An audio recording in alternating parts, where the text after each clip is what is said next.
we're here. We are here. The inaugural episode of the Friction Podcast. Um, if you didn't get an opportunity to look at the beta test a couple of weeks ago, please check that out. It's a 10-minute clip of us just fucking around. Um, I'm really excited about today. We got a very interesting topic to talk about. Building Black. And as you guys know, when it comes to building the Black collective, it all starts with the family. Charity starts at home, right? We're going to jump right into this with some intros.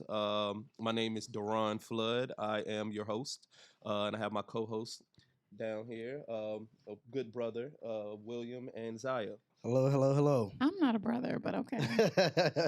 I'm sorry, Zaya, my sister. Yes.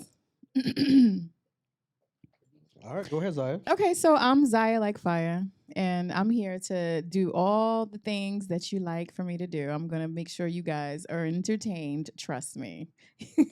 All right. And I'm Will, kind of like your phone bill. So I I was trying to find something to go It's- with it- Like, that works. like that. Kind of like your phone I'm bill. gonna stick with that. I'm gonna stick You know what I'm with that, saying? so you don't forget that. You need it. Got to pay it. All right. Let's go. Yeah, I'm Will. I'm here to, give my insight on things. Absolutely. Before we get started, I want to give a special shout out to Just Another Pod Media Group. They're housing our opportunity here, and I'm really excited about the direction, and we are very appreciative for you guys having us on here. So this is the Friction Podcast. The way we're going to start this thing every episode is we have this little mantra that we're going to go with. It's a play on friction. We're going to talk about something that rubs you the wrong way. So we're going to start every episode with something that may rub you the right way or the wrong way. And I'll start with mine. Oh, okay. Okay. And everybody's kind of wondering what rubbed me the wrong way. So I'll tell you guys. My parents were actually supposed to be on the pod today, and they flaked on me about 45 minutes before.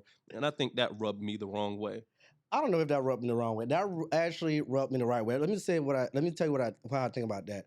This is I was talking to my partner. He mentioned that this is not a conversation that's happening around the kitchen table. This is something that people will watch, people will see. If this blows up, when it blows up actually, and becomes a big thing, that's something that your parents going to be saying in a different light. If they accidentally say the wrong thing, that could come back on them. So I understand why and how they would want to pull back from the conversation, especially about Black family and stuff like that. Their opinions might not be something that people would agree with, and they don't want to put themselves out there like that. So I'm disappointed that they're not here, but I understand why they're not here. While I respect anyone's decision to change their mind at the last minute. But did it rub you the wrong way? However, it rubbed me the It wrong did? fucking way. Yes, because like you said, it's not something that we planned at the last minute. We are here. We are, this is our time. And I was really excited about the opportunity, number one, to sit and talk with your parents, but I was also excited about the opportunity just to discuss the topics. Like I said, while I do respect people's, process and their, desire to withhold, to reserve themselves and to make sure that they, respect their boundaries and things like that. I just think that if that was the case, it should have been something that should have been told to us so that we could have been more prepared to, but it is what it is. And I give thanks either way. The show must go Absolutely. on. Okay. Well, So this is episode 1. Hey. We are going to talk about parenting, schooling, and all of the foundational things that make a community a community. Let's give ourselves a round of applause before we get started. Yes. well, All right. So I'm gonna go ahead and say this real quick. Let me just jump in real quick. So I was on social media this week. Well, I'm a social media guy. So scrolling on Twitter, I want to say what rubbed me the wrong way on Twitter from Twitter. Okay. I saw something that a female posted on Twitter saying that when you have a child as a female, if you have a child with a man who you're not married to, you're not entitled to give that child his last name. I agree with that. But it was a bunch of Negroes in the comments upset because she wasn't doing the traditional thing.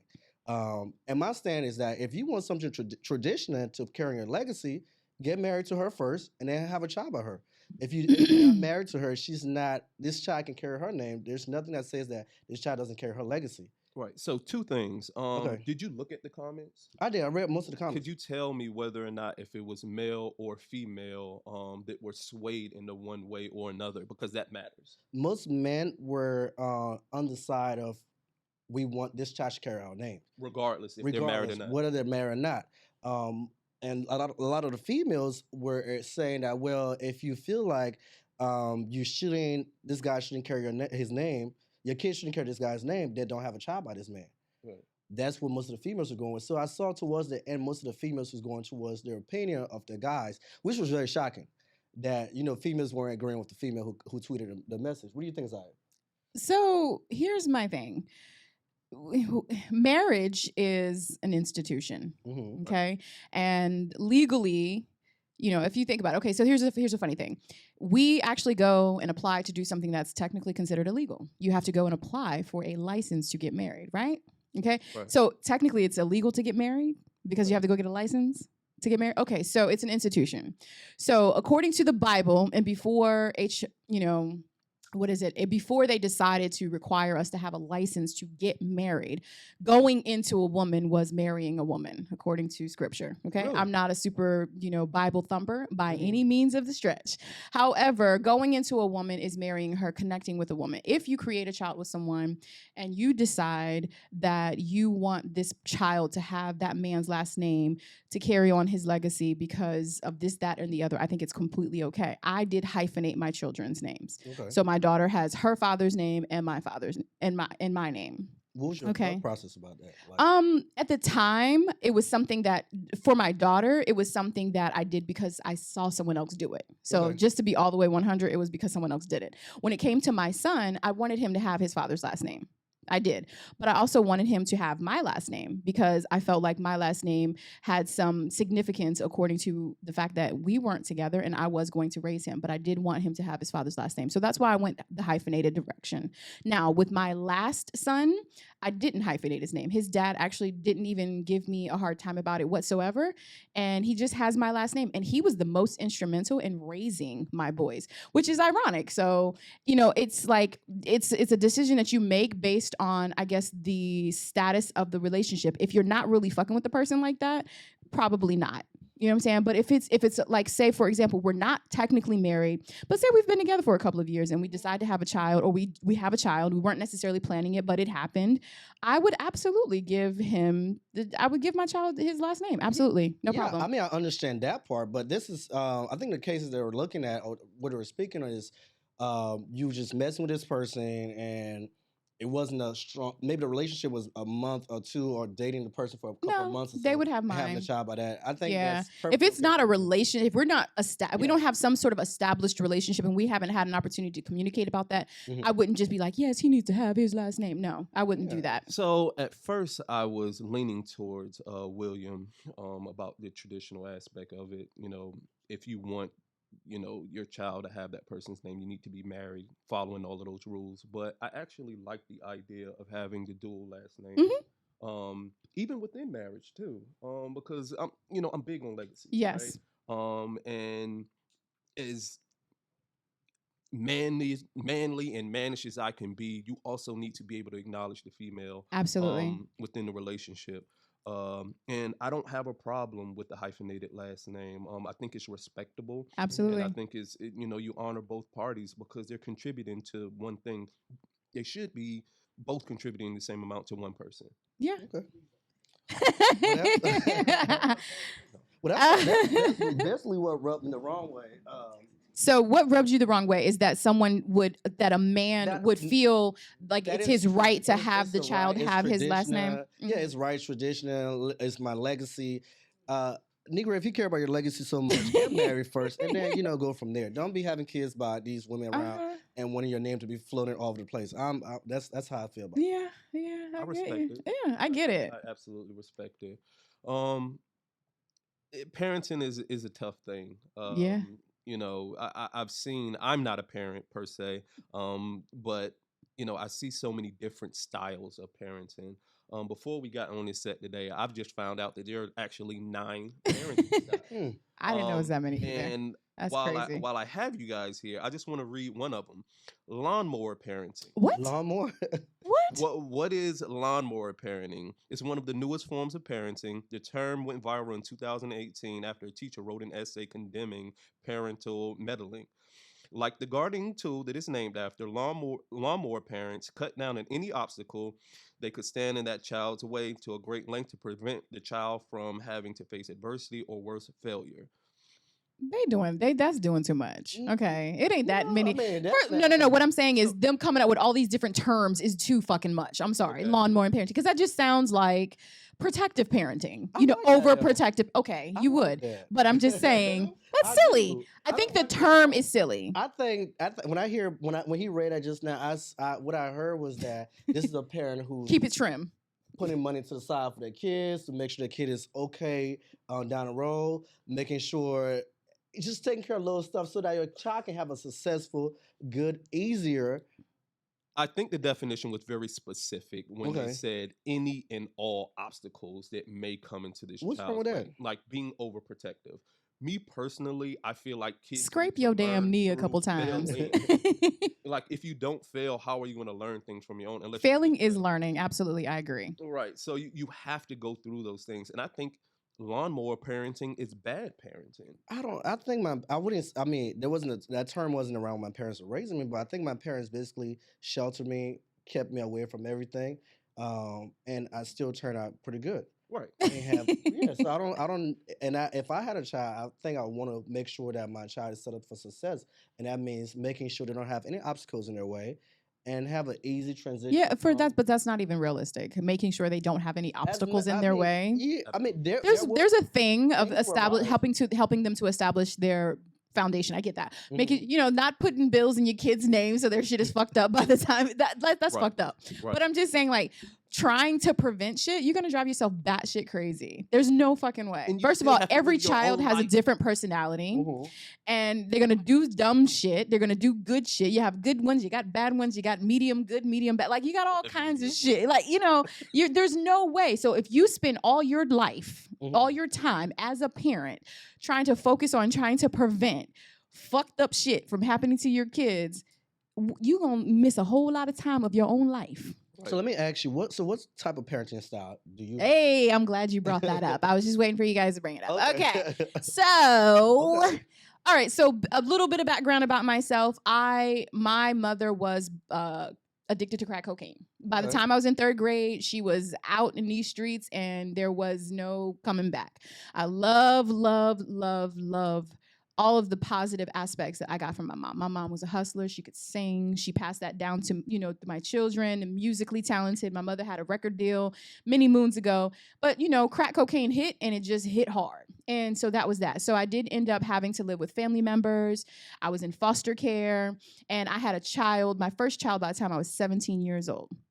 So by the time I had my first child, I knew that at that point, I was already dealing with a lot of cultural aspects, like cultural things, like We don't know. African culture. Shut up. African principles, like I wasn't that quote unquote traditional, I guess you could say African American, Yes. trying to get back. You know what I'm saying? I had locks and, I wore cowrie shells and all of that shit. My Right. daughter had locks. My son had locks. So like fast forward, it did change. It progressively changed. But at 17, 18, 19, I didn't do vaccinations. I still don't. I was pretty adamant about not vaccinating any of my children. I had my children in, my last 2 I had in a birthing center. So natural birth at home, which you would call at home, but it was a birthing center. And I did what you call child-led learning. Okay. So I'm sure that's on the list. Is that on the list, Flood? I don't know if it's on. Check the list. It's free range. White people call it free range. Yes. Okay. Free range. Free range So is it's free not- range, but not quite free range because, like I've said in the past, that yes, my children knew that they had a voice. They could speak. They could say yes. They could say no. They could say they didn't like something. They wanted something. Now, in the beginning, we were vegetarian, so they couldn't eat meat and things like that. But I did change that over time. So it was gradual adjustments as I went. But it was definitely free range. I didn't make them go to regular school. I kept them home as long as I possibly could. could. I did something called unschooling. We can talk about that if you want, but I was very free range with my children. And that was quite uncomfortable for a lot of my family members. Right. That was very uncomfortable. Like, what about this? What about that? And I was just like, they hated the fact that I let my children dress themselves.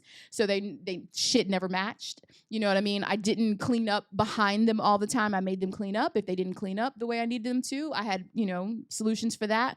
But they were very open. They were allowed to ask questions. They were allowed to engage. Whereas most parents or some parents are like, sit down. Children are meant to be seen and not heard. And that was definitely not my. That's my parents. No, that was definitely not my style. Absolutely not. Okay. Yeah. So we all, before the set, kind of identified what type of parenting styles that we came up in. Do you remember yours? I would say mine was more so authoritarian. Okay. My parents are very. I'm African, born and raised in Liberia. My mom remarried my stepdad when I was like 6 years old. Mhm. So my stepdad was very military style. We weren't allowed to ask questions. We were supposed to do whatever we were told. Even at this age now, I still can't question things around my dad. I think I was telling you earlier this Mhm. week, like I went to my brother's wedding. I'm in my 30s. It's 3 years ago. In my 30s, and I wasn't allowed to drink like that around my dad. And he was giving the side, like, be careful. You've had 2 drinks, and you're not even supposed to be drinking around me. So I was told where to go to school, what to get my major, my degrees in, and all that stuff like that. When I decided to tell my parents that I didn't want to be a doctor, that was hard for my parents. As Africans, we're supposed to do what we're told until they're dead, and then we pick up that style and move it onto our kids and tell our kids what to do until we're dead. So that's the type of household I was raised in. So How did that make you feel? Did you feel like you had a voice, or that was like, I just got to do what I got to do? Being from Africa, it wasn't. I didn't think I didn't have a voice. I thought it was the norm. That was So the that's how- norm. yeah, I thought Yeah. that's how I was supposed to be raised. So that is Um, an African thing, because I've seen and heard that style of parenting all the time. When Africans come here for college, they're very regimented and directed in like their career path, It and where they is. need to go, and how to, there's no room for It's wiggling at all. very little room for wiggling, and yeah, it's an African thing. Like even now, my dad and I, if he did something to me that I felt was wrong, I can't even tell him I was wrong. He expects me to either apologize to him first, and then we will have the conversation. Well, for me to get an apology back, it's pretty hard to get, and same with my mom. But that's just how we are, and I struggle with me, knowing how other style of parenting is now, and seeing how my parents raised us. I'm between those two, but usually I kind of say, you know what, it's an African thing. I'm gonna just go ahead and go with that. And when I have a child, I can see myself possibly going in that route. Really? Yes, Even because though it makes you feel uncomfortable. it does, but it also how my parents raised me. They raised. I feel like I know. I have a true sense of myself. I know what I want to Do do. you? I know where I'm going. Yes, don't question that. But I'm not. But I still don't think there's anything wrong. I think it's my culture. It's part of my culture, and that's how I want to raise my child. Right. And there's something to be said for that, because there needs to be people who fit into a mold, if you will. And I don't mean to be negative about that, or Mhm. like it's not a bad connotation, but like there needs to be doctors and lawyers and things like that. Everybody can't be free thinking. Everybody can't be like, there has to be Everybody won't be like that. Right. Like, that's So- not natural. right. Mhm. So socially, you guys are absolutely important to like society. You know what I'm saying? Okay, but what I'm saying, here's my thing. Mhm. Do you think that if we didn't force these things on people, people wouldn't want to be doctors? People wouldn't want to be professionals in that way, lawyers? Like, to me, that's the point of child-led learning. Everybody comes, depending on what your belief is, okay? Depending on what your belief is, because we can go deep, we don't have to go there, but depending on what your belief is, like, everybody comes with a purpose. But if we are intentionally manipulating people to be who we want them to be, and they're forced to, like, kind of disguise But what. isn't there always something manipulating you to be something all the time, like outside of your parents too? Yeah, I mean, I guess Your you could. friends are manipulating Perhaps. you. TV is manipulating you. Music is manipulating you to think and to move in a certain Okay, but direction. we're talking about your direct influence. Mhm. Your first set of influences is The parents. Okay. parents, Right. your siblings, if you have them, your family, your immediate family. So if your immediate family, and mind you, as humans, we want to please. Like that's a natural thing. So you want to please your parents, right? Or whoever is your guardian or whatever the case may be. I was very much that, teacher's parent, like a good kid, wanted to be a good kid. Mhm. But if you're constantly being told what you're supposed to be, I can imagine that by the time you're 30, you think that's who you are. I like the idea of it. I mean, I never even thought about it that way. To be completely honest, like I'm sitting here questioning, like, if we just gave children a blank slate to cook, what direction Right. do you think everybody naturally will fall into a place that will help society function? I I don't mean, That's think what's important. Yes. Yeah, that's no. Yes. I don't think so. Why? I think, well, this is gonna sound bad. I think most of these free spirited Let's go. kids Let's um, go. Let's go. would Let's not- go, would- free spirited would not- kids. would not go the route of being doctors and lawyers and stuff like that. There would be artists. You and- would be surprised if you really look into the unschooling movement, which is kind of a I guess you could say a one-off from the child-led learning free range. It's kind of all in the same category, right? Mhm. But if you look at the unschooling community, you have some that do, I mean, there are levels, there are some of them that go to top ranked schools. They're athletes, Right. they're doctors, and they are passionate about it. When it was time for my children to choose to go to school, they were excited about it. They weren't like dreading it, like in Okay. some cases, because they were like, they knew they had a choice. They knew they didn't have to go, but they were like, no, I'm really looking forward to doing this thing. So when you're, just like with anything else in life, if you're interested in something, you dive in. You try to find as many people, as many books, as many articles, you find as much as you possibly can to get this information. So if you're interested in it, you're going to go for it, whether or not your parents have told you that you should be interested in this thing or not.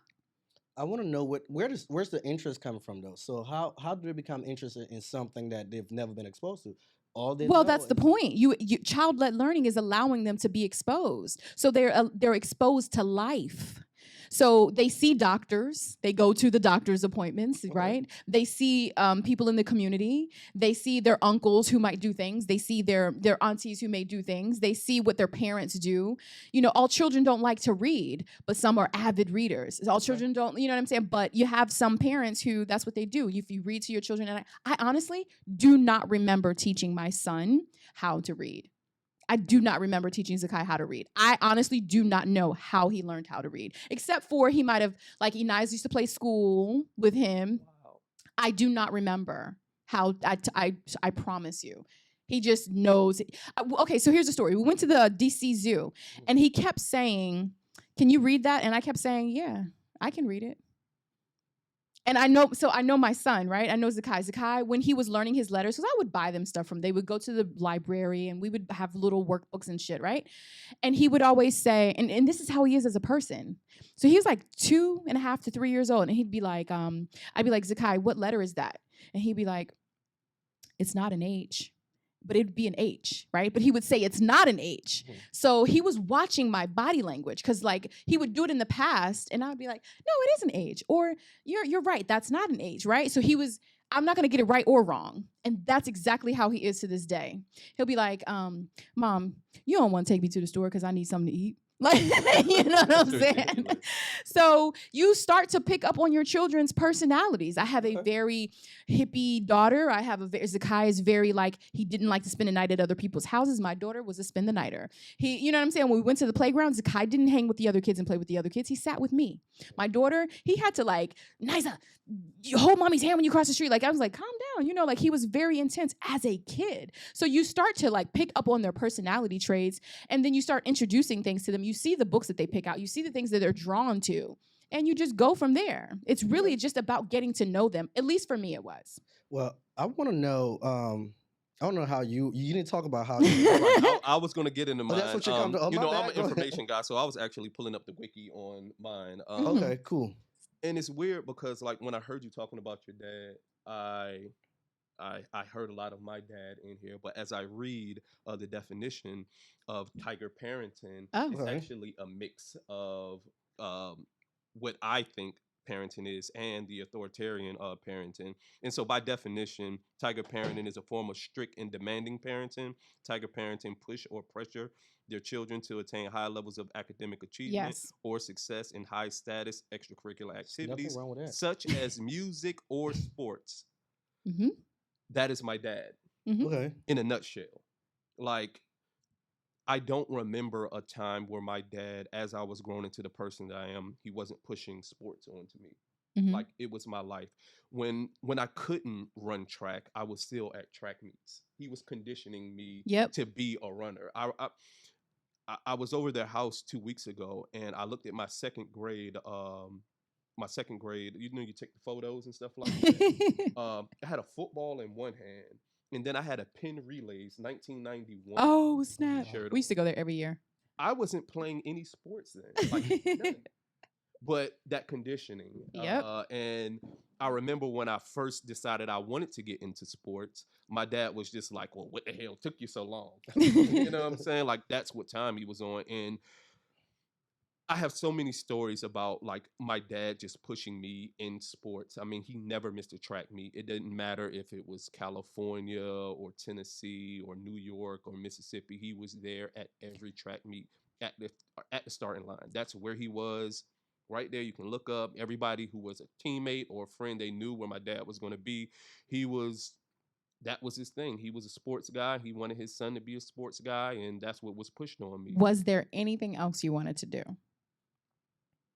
I don't even know. I mean, I don't think he Exactly. even had a chance. Right, You like, didn't even no, have a chance to I decide. don't think I had a choice. Like, to the point where when I went to college, I was undecided. Yeah, I was undecided and that's very normal. So here's the thing with sports culture: if you go on any sports team, right, Mhm. and you look at their bios, I would argue that 50% of the athletes on a team are either undecided or just pushed into a liberal arts degree.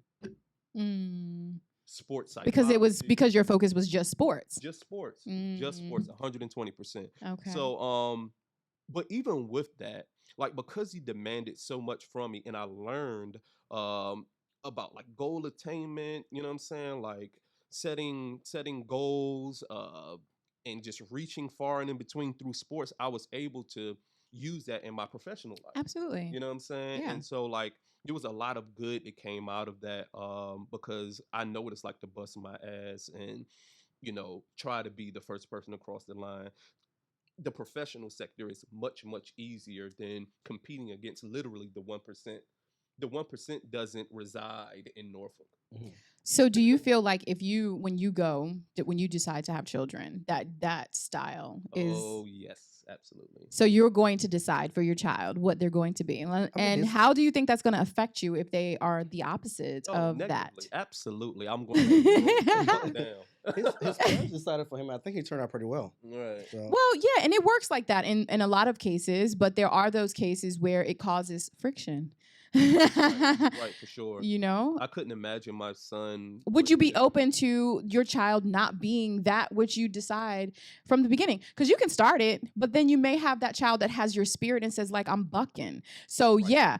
yeah, you want me to do it this way, but I'm bucking and I'm gonna do it this way. Yeah, How do you that's think that's definitely- going to So affect? the good thing about me, Mhm. right? I'm not just an athlete. Like, I'm interested in a lot, as you guys Right. know. Like, I'm a nerd too. Yeah. Like, if my child wants to take the nerd route, then I am perfectly fine. Okay, but Alright. that's because that's something you're into. What I'm Yeah, saying is, exactly. if the child is not into any What else are they fucking gonna thing be you're able to into, it doesn't matter. A drag queen. What if your son wants to be a drag queen? Hello. Can we go there? Well, Can we go? second, You we'll see his get cup? No. that. Okay. I mean, how about We'll that? get to that in a second. How about that? She's making me uncomfortable on that. Hello. That's why we're supposed to have that little what's the Safe word. Pineapples. Pineapple. Well, so we've talked about parenting style.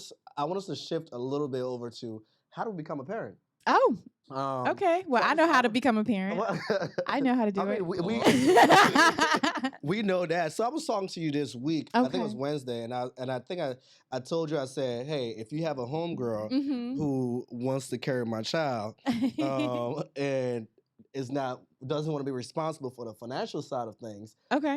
just let me know. Okay. Yes, you did. And I did. would I take did my care- research. I will take care of everything for this child and make sure this child is safe. Mhm. We will have basically shared custody of the child. Okay.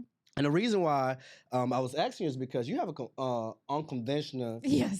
family situation. So I'll let you leave with that. I'm gonna just say this. I'm You not. set me up, y'all. Guys, this is their show. It's about to get real interesting these next couple of segments. Yeah. And I'm the traditional straight-laced guy, but I love these. He's gonna marry. remember- He's gonna go remember apply when for a I wanted you to license have a This to child. marry This his is about to get really his baby mama. He Remember gonna when you have a he child gonna by he who gonna marry his so baby bad? mama. We'll get to that in a second. You've been talking about that for years. But yeah, the reason why I'm asking you to help me out with that is because I'm obviously a gay man and I don't plan on carrying a child myself. So you have a very interesting Yeah. family situation. I do. So why don't you talk to us about it? And Okay. then go into more details. Got it. All right. So what he's talking about, people, is we say surrogate, but I mean it's technically my egg. So I carried a child for my sister. My sister was not able to carry children. Her eggs were fine, but we don't got money like that. So we wasn't going to nobody's doctor and trying to, figure out how to get her egg in my belly and all that is stuff. Okay. So we found someone who was someone that I actually used to date. He was down to participate as a donor.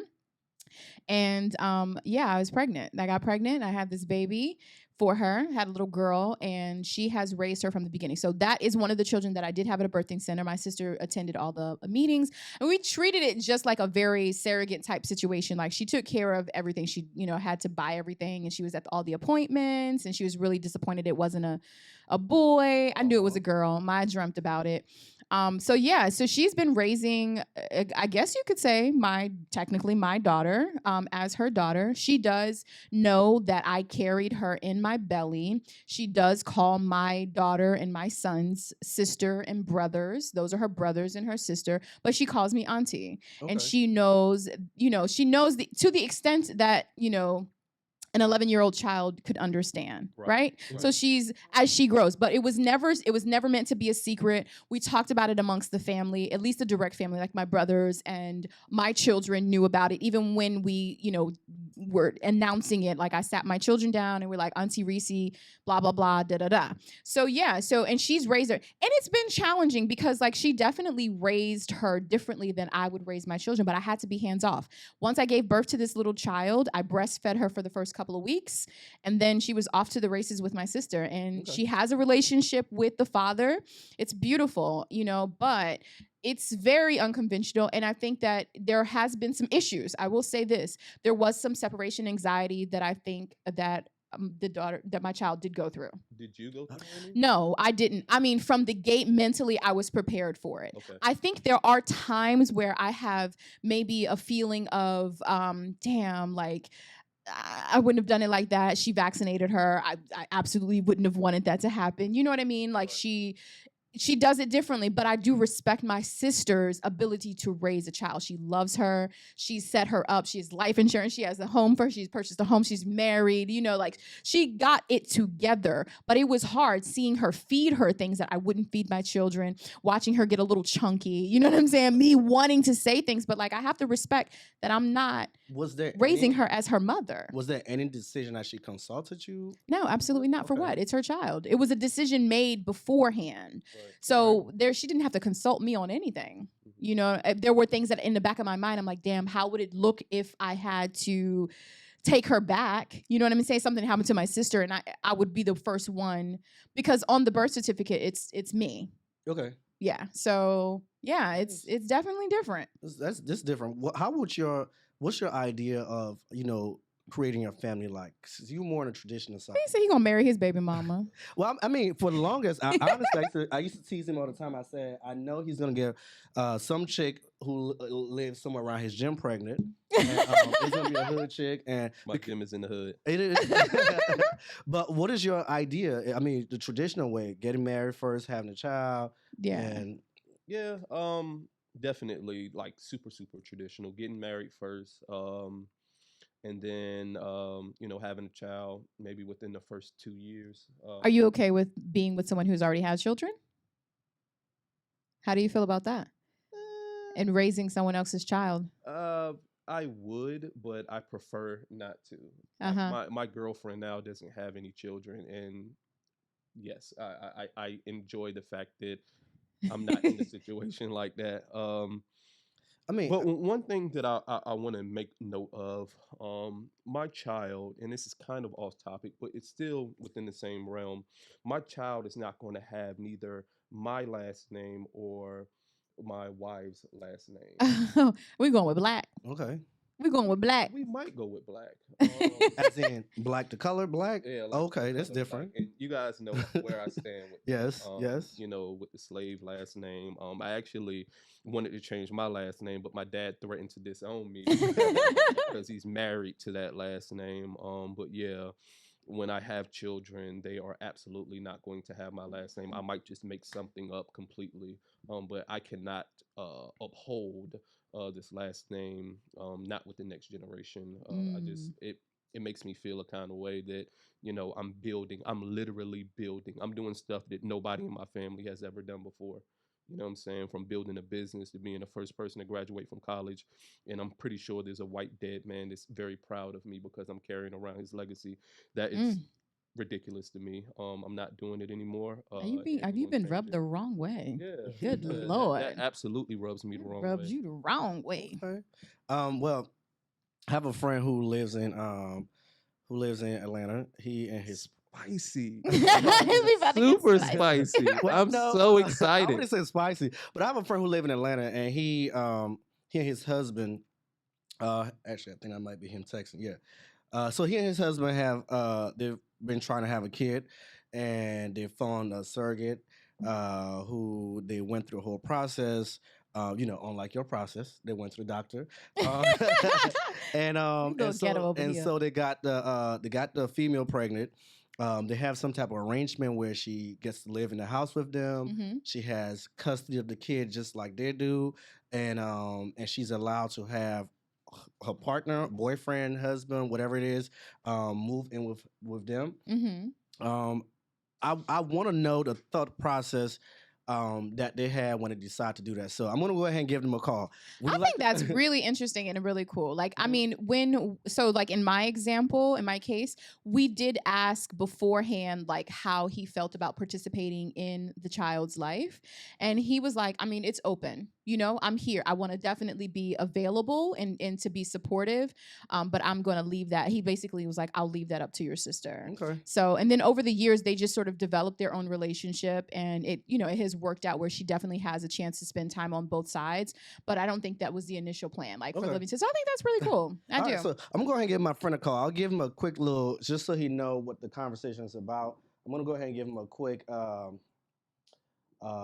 info on the topic, what we're talking about, your situation real quick. Then we'll go ahead and ask him what type of arrangement, how he went about doing all of this. His name is Terrence.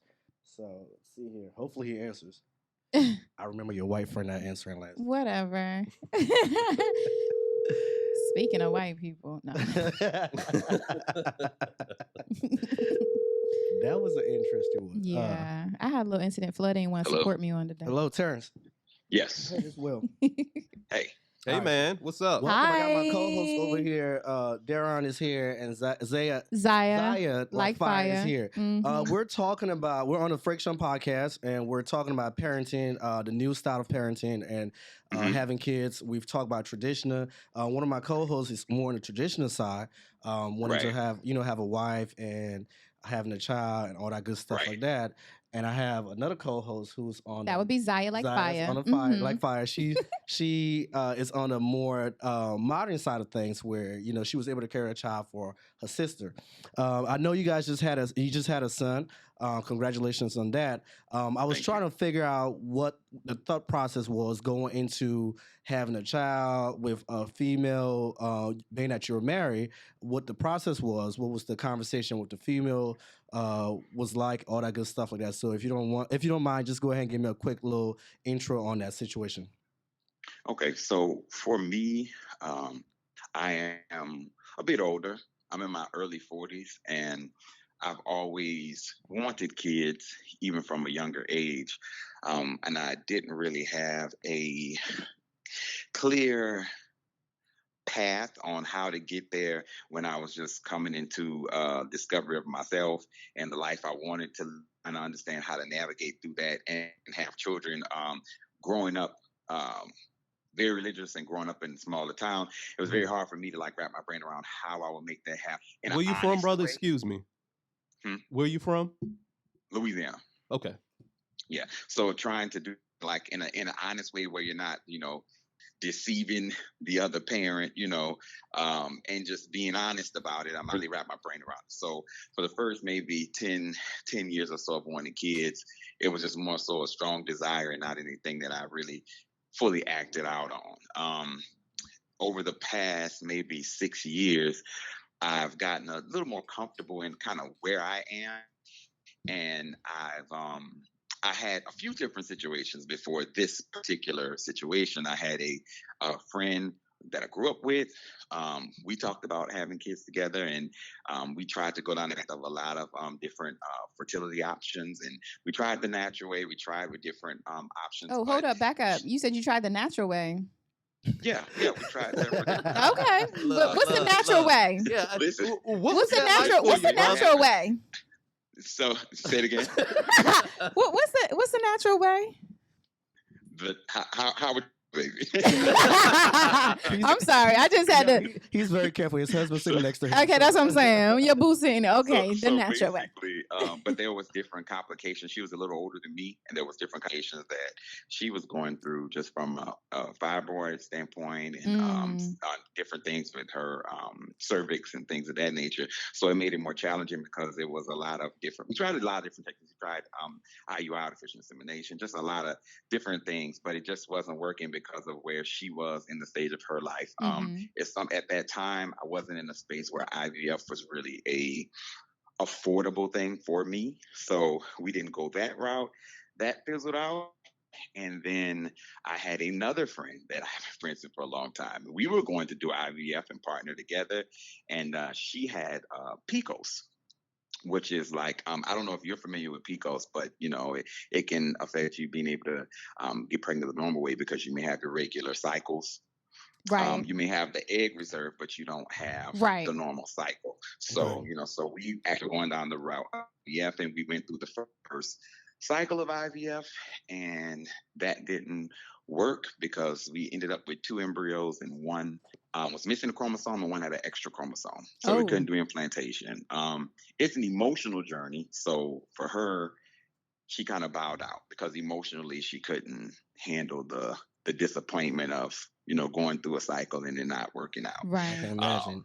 How did you? Around that time frame, I was just entering into a relationship, and so basically he was here through the process of the IVF going bad, and basically was very supportive through the process, and I was getting very frustrated at that point, because now I'm like, okay, now I'm in my 40s. I've been trying since 35. Like, Mm, this lie. And I was like, I'll just get a surrogate. I'll just have a baby by myself. And at the time, we weren't that serious yet. And I was like, if I have a baby by myself, you're gonna help me raise my baby. And he was like, I help you raise the baby. I was like, oh, don't play. I was like, don't play with me. He was like, no, seriously.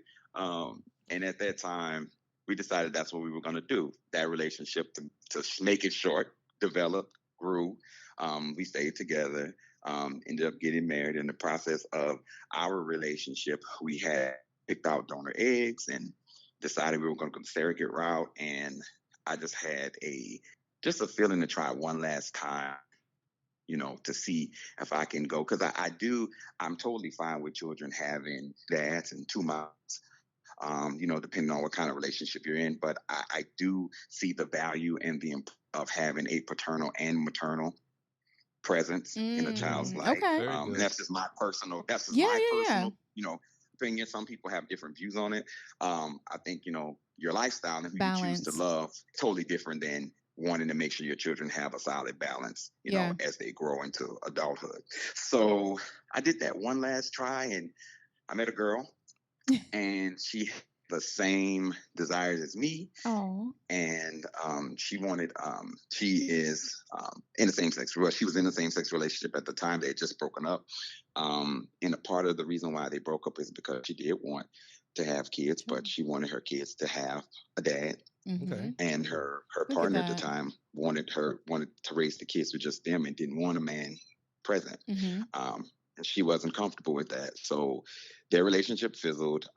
We met each other, took the time to get to know each other. How did and, you guys meet each other? We actually met each other on a co-parenting site. Okay. Oh, wow. Oh, And I went wow. on a co-parenting very I was very pessimistic, and I didn't really think that it would pan out to anything. Uh-huh. And there was a lot of bots, I feel like, on there, and are also a lot of people who just get on there because it's a dream, but it's not really something that they are Mhm. completely Pushing towards. They're serious not really about. So they're committed to kind it. of I can testing see the that. waters, Absolutely. So it's just a random conversation that doesn't go anywhere. But her and I met. She reached out to me. I was a little skeptical, so had a few conversations. Then we FaceTimed, and we talked. And after we FaceTimed and we talked, we continued to have a regular FaceTime conversation with each other. And then I flew out to Texas, which is where she lived at the time.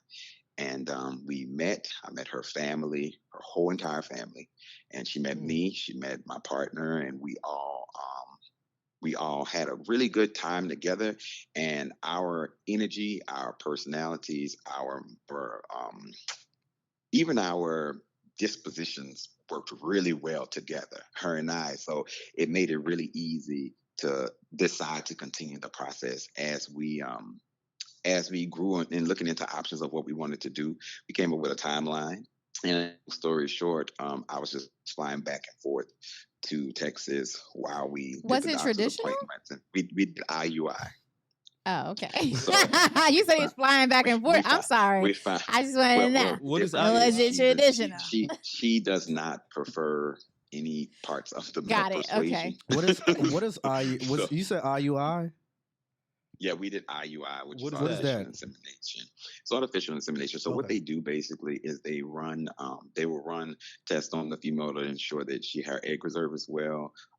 They'll ensure that everything was fine with her cervix, her uterus, that she's basically capable of to Mhm. carry, and that she's healthy enough to carry. Once they confirm all of those things, they will obviously make sure that that my sperm count is great and that I'm capable. They test you basically everything to make sure that there's no issues or nothing that will complicate the pregnancy.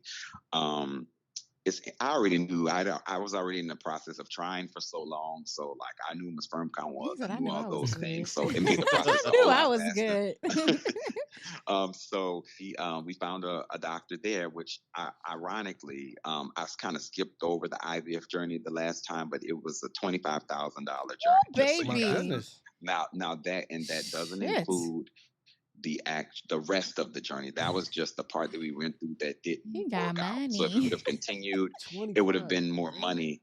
And that's if It's a baby business. sometimes people spend up to Yes. $100,000 trying to Ooh, do IVF. baby. Oh yeah, they pay surrogates What pretty you do good for a too. living, Yeah. brother? Yes.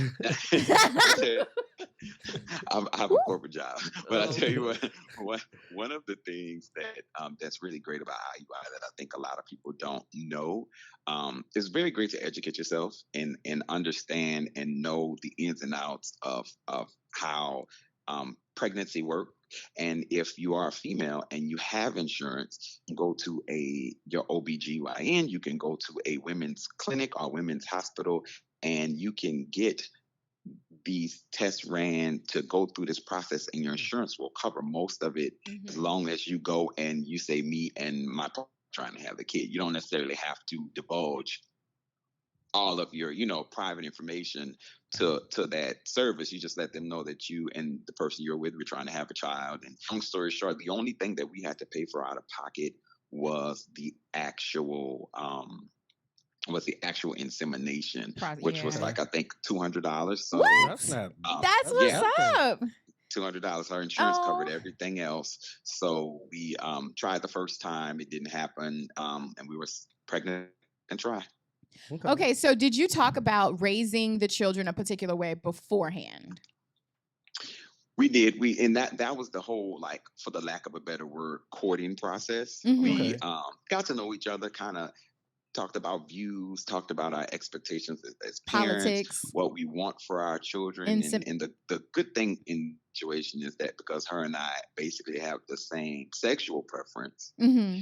it was easy for us to come together in a very platonic, Yeah. real, genuine, non-emotional about how we feel about each other, but more so about the love we have for wanting to Wanting have to have a the child. Yeah. child. Yeah. So it was very easy to be honest and transparent and not, like, not allow our emotions of what the other one is Mhm. thinking to cloud how we really feel. So we were very honest with where we were, and thankfully we had a lot of the same views.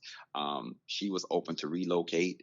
So the plan initially was going to be she would move here with us in Georgia, and she would get a place, and then we would just go. We would like split the time up between each of us, to keep the kid.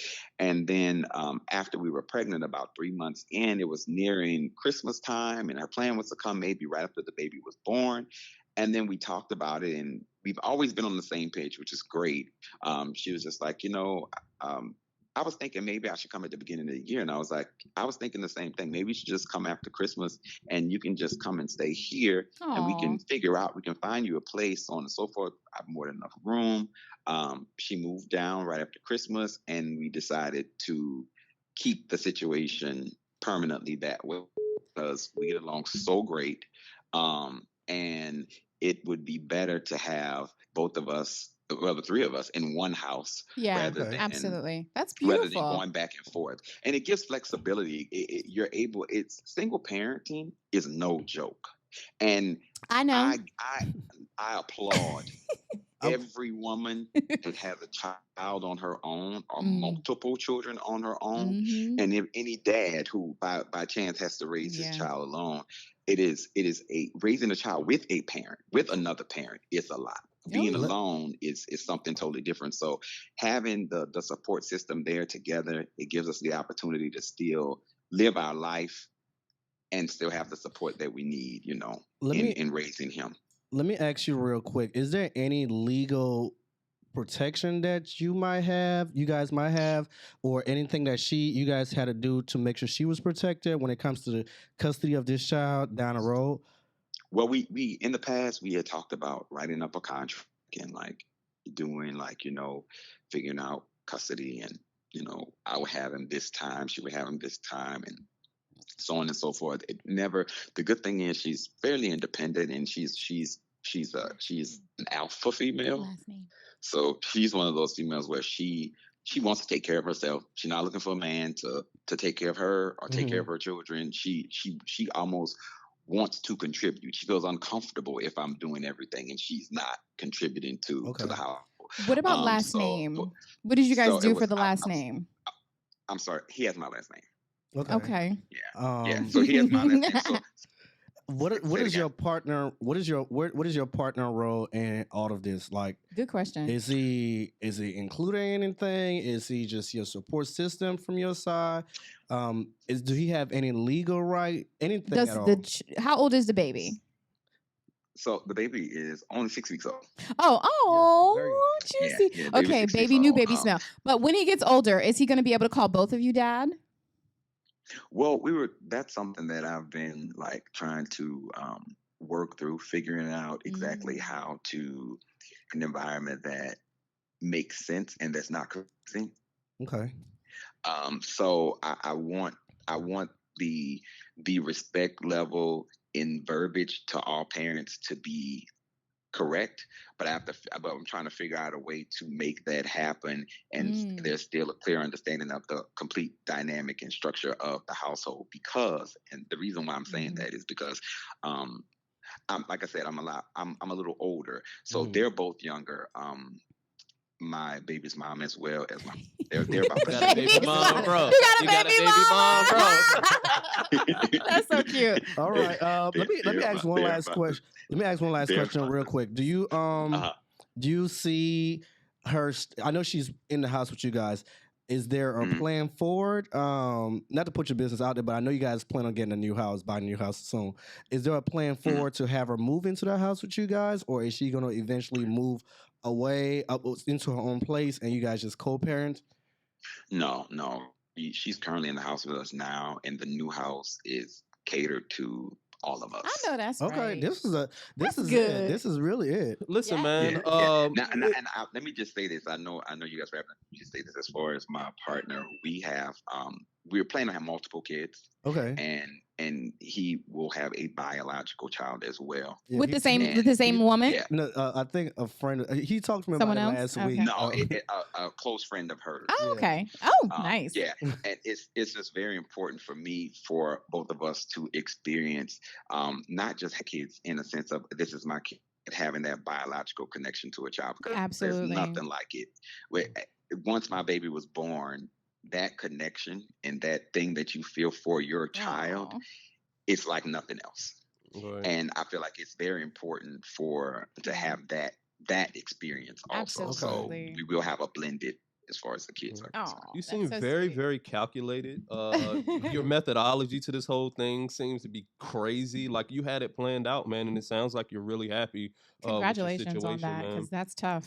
Yeah. Thank you. Thanks, man. Thank you. I know it's a short notice, but thank you for taking my call. Just let your partner know this is my weekly call to him, so I don't have to call him this week like usual. But I appreciate you guys answering the phone, and congratulations again on the child. And I'll talk to you. I'll talk to you guys soon. Wow. All right. Bye-bye. Very good. I have so many questions. I really wanted to ask so many more questions. I was trying to make sure. Oh God, I we don't really keep it have on so many forever. more questions. He really went through a whole process. I wanted to ask them their style of parenting. That was what I wanted to ask. I'm so sorry. Like, it's okay. It's okay. No worries. Maybe that next would've time. been an amazing question. Yeah. Like what? Right. Yeah. What is their style of parenting? What do you think about that? I mean, knowing that you're more on the traditional side, hearing that whole process, and everything, making sure that both males have that experience. The female is in the home. What's your thought process? So I never literally ever thought about anything like that before until I heard this conversation.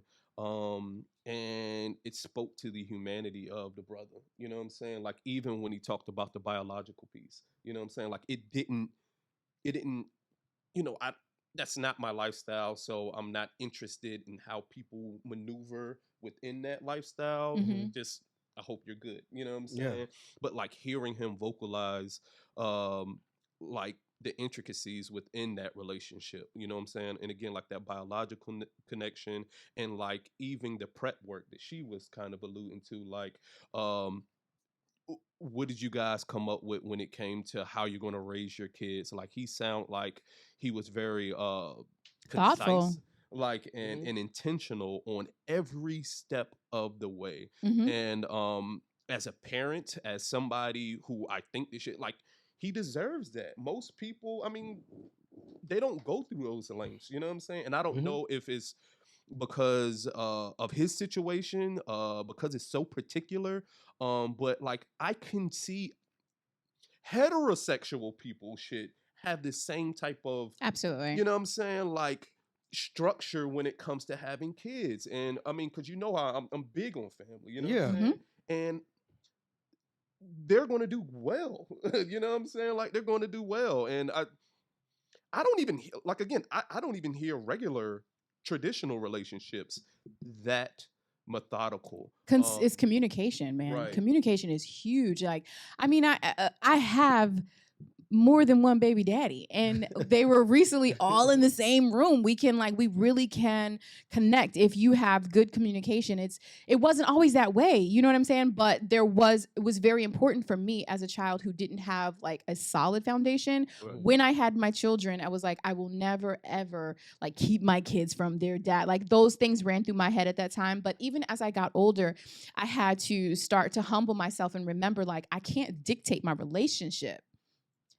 my children's relationship with their fathers. Yeah. I can't dictate that Right. as much as I wanted to, because I was considered a single parent. You know what I mean? The kids mostly live with me, but that's important. Like being able to step back and say, okay, they have their role to play. I have my role to play. But for him to be able to go through that process and to keep trying, Right. and then to finally, and for it to just be like, you know, some people say coincidence. I mean, it is a coincidence, you know, collective. Right. But for him to be able to find her on that last shot, Right.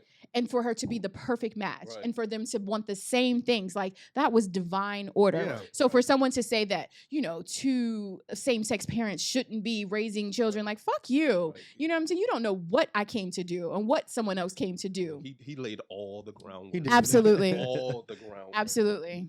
Well, Yeah, make that sure, was dope. Make sure, I'm just finish up on this. Make sure you find me somebody that. I wish I wasn't so old. I would totally. Make sure I would find me totally do it somebody for who you. is willing to have a child. I got you. I actually do have someone in Um, mind. She's praying on and- it. She says she's going to check with her ancestors. Is she? I promise Okay, you. I like the I sound of really, that. I really did think I- about that for you. Like you Third seem option. serious about it, and she's dope. Like she's dope. She said the only thing she would have to think about is being away from the child. That's it. She was like, other than that, she's like, I think that would be a dope. She's right now she's like a pet mom. Okay. But Does she's she a have really any good. kids? No, she was like, can I do that if I haven't had any kids? I'm like, no, I think that's perfect. Yeah, I think it's that's- ideal. She's late 20s, late Okay. 20s. Okay. Yeah. I like that. Yeah. We'll talk about it offline. I got you. Listen, I got you, boo. We might have a news for you guys 6 months from now. Yay! But we'll talk about it offline. I think that was a good call. You said something about step parenting, and I wanted to Yes. like, just because we've been talking about parenting, so I figured this is Yeah. probably the last thing to. hit I'm on. still rubbed the wrong way about this whole step parenting topic. Okay. For one reason and one reason only. My parents did not show up. And Aw. I'm so Perfect. upset about this because my dad is a step parent. Okay. And for some reason or another, it makes him uncomfortable to talk about it. But like my dad is the most perfect human being on this planet, and that contributes to his perfection. He was willing to step out and raise my brother like it's his own. You know what I'm saying? Mhm. And I ain't nothing to be uncomfortable about, ashamed about. Like, I really wish I would have had them up here Yeah. You know, to just, celebrate.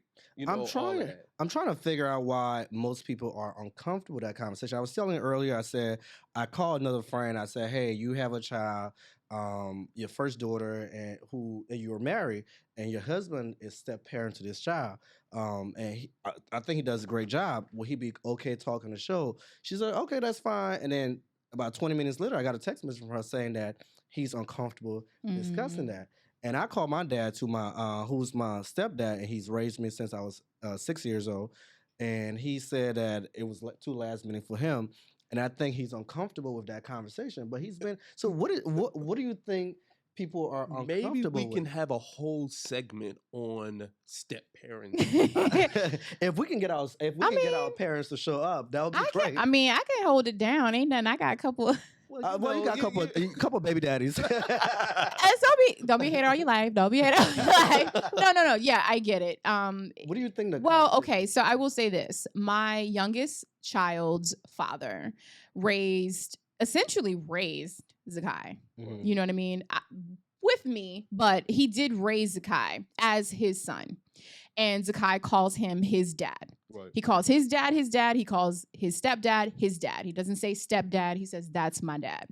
They call him Baba, which is something a little different, but they call him Baba. Mhm. And he would fight you. Do both dads call him Baba? No, all of my children call Destined. So Destined is my youngest child. Okay. His father they call him his name is Jason. They call him Justice. They used to call him Baba Justice. Okay, so that was his like nickname growing up, Baba Justice. So everybody calls him Baba Justice, even my friends, right? But even Destined calls him Baba Justice. Now, when he's talking to people, he refers to him as my dad. Okay. But when he calls, he's like Baba Justice. You know, so because that's what. So what ended up happening is when Jason moved in with us, he was like, Zaya, I need the kids to either call me Baba or Baba Justice because they need to understand that I'm the father of this house. Okay. But he respected that I'm not their dad. But honestly, I think he fell in love with my kids before he fell in love with me. I'm gonna be all the way honest with you. He's That's a very understandable. he's You're a very horrible person. intense. He's a very fatherly guy. Mhm. And he would fight you if you were to dare say that Zakai, which is not his biological child, he would fight you if you said that wasn't his son. That's his son. But when it My comes dad to is the same way when about it my comes to brother. his biological father, he's like, I acknowledge and respect that he's his biological father, but I'm his daddy. Oh, right. Yeah. And I raised Respect. him. Absolutely. And I'm gonna always be there. He would get attitude with me when I didn't report certain things with Kai when Kai finally came and started staying with me. But yeah, so step parenting I think is intense for people because you have to know the line. You have to know the boundary of when it's time to fully step up. And as a man, it's different for a woman because I dated men with children as well. And I'm a very motherly type of person. So like I'm gonna treat y'all all the same. Mhm. And I think it's different for women, but for men, because you're like usually the disciplinary, you know, you're usually the person that's kind of like, Tighten up. yes, no, maybe so. Right. You know what I'm saying? I think that's the hard thing because it was hard for me sometimes, like letting him be that. It was hard for me. It was sometimes. It was, yeah, you're making that face, but I'm telling you, Why like, though? because he was much more aggressive than I wanted him to be. And I was very protective of my children, having been someone who had been abused and not knowing where I'm not a man. So not knowing how to raise male children, I didn't get it. And so he was like, you got to understand, I'm raising black men. That's his thing. He was like, I'm raising black men. Sit the fuck down. Like he had to tell me to sit down sometimes, Right. you know, and I had to accept that, but it was hard Right. because as a single mom, I was very like, okay, well, I take care of mine. If you leave, I still got to be here. Right. But he never left as much as I wanted him to. And that motherfucker kept staying. So, you know, I give thanks for him, I mean, for my, sure. my stepdad has been in my life forever, and we were raised to think that he was my stepdad and not call my brothers stepbrothers because that meant it wasn't real, and we had a real family and stuff like that. I was just trying to figure out what's the why is it uncomfortable for them Right, to be able right, to talk about it? right. If they did such a good job, get your flowers while you're alive. That's what I'm trying to figure out why. Because in their minds, I did what I was supposed to do. I'm not nobody step in nothing. Like, we don't say stepdad. We don't use Yeah, that like term. I said, So to even use that term, it is Mhm. suggestive of I'm not all the way. I'm not 100%. So for a man, think ego. I think it may be uncomfortable to say, well, I'm not the daddy, but Mhm. I'm here. I don't know. I'm a But, girl, like, so it don't that- matter that's to me. wild to me because, again, like what he was saying, like he stepped into a role that he's not obligated to. yes. So for me personally, But he's why would you better be than why a would you be dad, you know what I'm uncomfortable saying? raising a child that's not yours? You said why, so let's think about it from that perspective. Why would you be uncomfortable? You said you're glad that your girlfriend doesn't have any kids because you don't want that to be the case. But if you did, why you probably wouldn't be uncomfortable like talking about it because you're different. But think about it from that perspective. If a man doesn't even want to have children, and I know plenty of men is like, I don't want to date a woman who has children because I want mine to be it and that's it, right? So think about it from that perspective. I don't want to talk about that shit. It ain't my kid, but I'm raising him and I'm doing what I got to do, and I don't want to talk about that shit. That could be the case. But I Why don't you want to have a child? Why don't you want to raise a struggle child that's not with yours? People getting into relationships knowing that they're getting themselves into something that they don't want in the first place. Mhm. You understand what I'm saying? Got a pussy getting. Like, I'm sorry. Look, look, I'm he sorry. ain't doing I'm saying- enough, you know what I'm saying? Like, Maybe. it makes no sense to me. To his point, Maybe. that is the man. You know what I'm saying? Like the man of all men. He's willing to just Uh. raise whoever. Like, look, you in my house, Yeah. you one of mine too. You know what Yeah. I'm saying? Like, triple salute. to Well, that I mean, shit. in the kingdom, the lionesses is one lion. So we're not talking about somebody else that came into the pack, because what would happen is if they were to find out that another lioness was, they would kill that child. If another lion came into another pack Right. and they would kill that child. Right. They wouldn't have. So, you know what I'm saying? I know it's on an animalistic level, but think about it like that. Like, it's uncomfortable. It's not mine. I don't understand why. Like, of course, it's not yours, but you chose to be a better person and just treat it like it's And yours. maybe that's part of the reason why the conversation doesn't need to be held, because your dad sees your brother as his child, so he doesn't. He have to doesn't think of it any explain other way. As he doesn't want to explain. But the that. reality And is it my isn't. dad might not Right. want to do the same thing and talk about it because he saw me as his son, and so just like he's not going. To And based show- on how your parents raised you, that's why it's so uncomfortable, because they stuck in them very. I'm Yeah. trying. They stuck in them very traditional. You right. So- You right. We're not gonna talk We're about not- that. yeah, we're We're not not. We're gonna gonna keep talk it about- very boxed in and very Mhm. like white picket fence. Right. Well, I mean, we have to be able to dispel those things because there's a lot of Yeah. stigma around black male parenting. Yes. Yes, it is. Why not champion the people who are going above and beyond? Well, that's what friction is for. We getting these motherfuckers. On the- Excuse me, Dad. We getting y'all on the fucking show. Stop Hey. playing with me, man. You get your Okay. dad on the show? Yeah, I'm getting Okay, them on the well, show. I'll make sure I let my dad know ahead of time. And, Get him on and the his show. dad is getting on the show. Y'all stop Yeah. playing with us, man. We want to give y'all flowers, talk man. about it. Today. We're gonna have a conversation. That's awesome. But I see what you're saying. If this see us as if my dad sees me as his own child.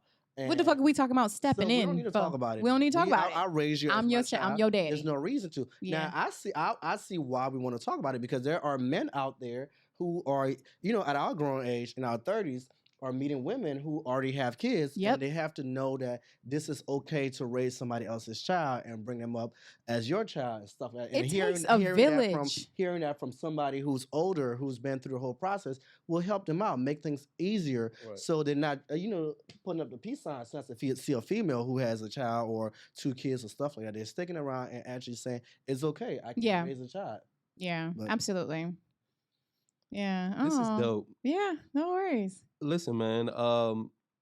We're gonna wrap things up, but before we wrap things up, we want to drop break or build. Okay. on you Break or guys. build. So Okay. Okay. the premise around breaking or building is basically we're going to shout out some hot words, topics, and we just want to know if the word or topic is going to help break our community, or is it going to help build our community? Mm-hmm. And we're going to go with Zaya first. Do you have anything to contribute to the? Well, I break or build thought we segment? had a topic that we were going to talk about, the mental health of Okay. the athlete, Right. specifically. I picked And do- you okay. because you know what I mean. Okay. Oh, sorry. Mhm. Okay. So specifically, what's the question? Will it break or build the community that this young lady? Is that what we're talking about? Right, so Okay, 'cause Naomi I've been- Osaka, Yes. she chose to sit out of the French Open because of the aftermath in the media. And she said that it's very toxic and it gets her anxious and she doesn't know how to handle it, and it negatively affects her emotional and mental health. Mhm. And I'm saying that the action absolutely builds our community, because how many times, and I mean that's her workspace, right? Yes. How many times have we been in situations within her work in our workspace that were negative, and because of that, you had to retract or you had to take a day off from work. There's actually legislation now that says that you can get Mental health day?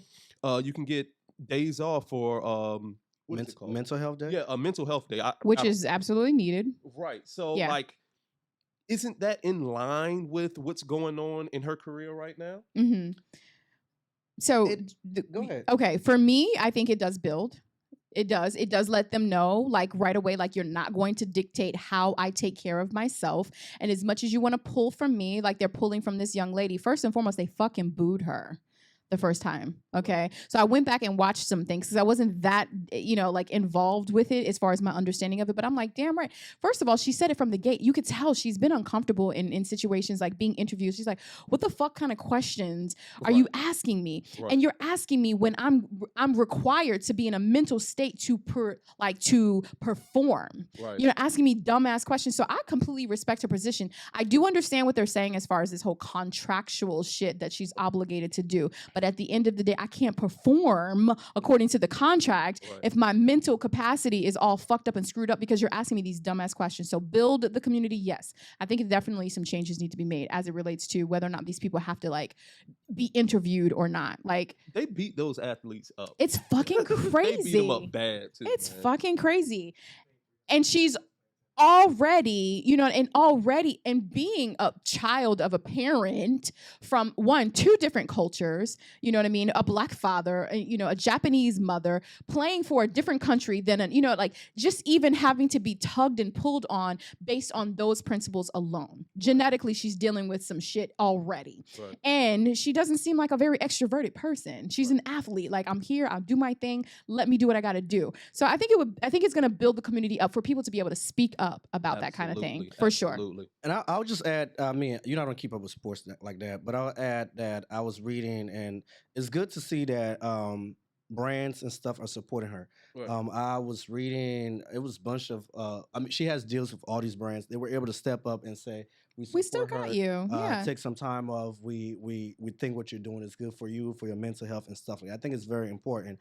I would like to say that I wish she would have said more towards the tournament, the organizers. Like I've seen Serena give speeches after and really step up as a black female and say, listen, you're not gonna bully me, you're not gonna say this, that, and third to me. Mm-hmm. I wish she would have said more. She signed a contract, she knew what she was obligated to do. That's the thing. She pulled out after the fact. After the tour, she had to give interviews to the media and stuff. Like she pulled out, and she really. I wanted to see her speaking more so outside of just herself. What I saw and what she put out was like, this is for my health, this is for my mental health. Yeah, you're speaking for you, but when I see Serena interact with the media and talk to these she's speaking for black females, right, black women in general. So I would have loved her statement to be more so, you guys need to start giving us more freedom or to make our decision when it comes to our mental health and stuff. Are you saying Serena should have said more, or I'm saying Naomi? Naomi should have said more. That's the point, though. I'm done talking to y'all right now. I need to go deal with myself. I get that, but Serena made a point, and she said, "I'm just tougher." Some of us just have thicker skin. That. Look, Venus actually said that. Okay, like she talks super spicy. But that statement she made could have been more. Some PR person wrote that shit. Yeah, I get that, but it shouldn't have been. It was just very personal, like. And when LeBron and other athletes make comments and statements when it comes to stuff that affects them, they generalize it to our community as a whole, black or all the black athletes. Yeah, because they're already being attacked. I would have liked. They're being more. attacked, and so anything you say is subject to attack. Right. Mm-hmm. But you also have to consider that Osaka is still very young. She's a baby. These people are seasoned. They've been groomed to know how to navigate within the confines of just even like exchanges and stuff like that. They probably have people in their corner to say, look, this is what you're supposed to say. This is, if they say this, here's the retort. And they have like 3 or 4 different retorts, you know what I'm saying? Whereas she's still very young, you know what I'm saying? And like, if she wants to take a day off, then give it. So definitively break her build though. I would say Bill because I'm down for we're unanimous on our first for our very first episode. We're unanimous. I'm down for mental health and taking mental breaks and stuff like that. However, I would have went about it differently. I would have been more traditional. I'm sorry. I would have been just at least more broad with my response and making sure that it's just not for you, for the people. More so. So you're a community guy. Well, when it comes to that, I'm not the most community guy, but when it comes to that, I would have been. I had to pull that out. Yeah, it's all good. So we're gonna wrap things up. This is the very first episode, even with the little hiccups. Podcast. Again, I want to thank Just Another Media Group from housing this whole this whole. He said that's here. not the name. We'll get it So, right. Yeah, we're going to sign off. You got anything to say? Make sure you like, subscribe, and share, You just took that guys. from me. I was literally about to say that. Yeah, I'm going to go ahead and say the same thing. Make sure you like, subscribe, and share. This podcast. And we are excited to be on this road with you guys. Definitely. I think it was a pretty good show. Absolutely. I talking love about you family. guys. And if you guys have any questions, make sure you comment also because we're comments help the algorithm. and we address that next time. Yes, So. thumbs up and fill up the comment section for sure. Oh, and hit the bell so that you know when we upload the notification bell.